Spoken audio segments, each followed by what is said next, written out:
Update کرنے کا۔ ناظرین، پسرور میں سیالکوٹ روڈ ایک عرصے سے ٹوٹ پھوٹ کا شکار ہے۔ ہر سیاستدان اس سڑک کے نام پر ووٹ لیتا ہے مگر اقتدار میں آ کر وعدہ بھول جاتا ہے۔ مزید بتا رہے ہیں لئیک احمد بٹ۔ جی بالکل، میں اس وقت موجود ہوں پسرور سیالکوٹ روڈ پر۔ یہاں کی موجودہ جو صورتحال ہے اس سے آپ کو آگاہ ہم کریں گے۔ اس وقت جو سیالکوٹ پسرور روڈ کا جو کہ برسوں سے ٹوٹ پھوٹ کا شکار ہے، ٹریفک کے لیے بالکل ناکارہ ہو چکا ہے، اور اس روڈ پر پسرور، چمنڈا، ظفروال اور تو ہزاروں گاؤں کو سیالکوٹ سے ملاتا ہے یہ روڈ، اور ہزاروں کی تعداد میں مزدور جو ہیں ان علاقوں سے سیالکوٹ اسی روڈ پر سفر کرتے ہیں۔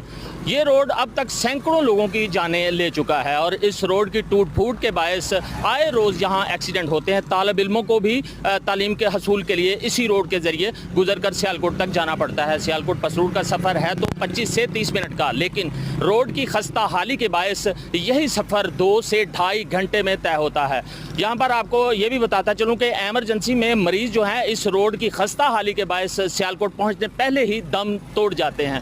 یہ روڈ اپنی زبوں حالی کی وجہ سے چوروں ڈکیتوں کی وارداتوں کے لیے کھلی دعوت دے رہا ہے۔ جی بہت شکریہ۔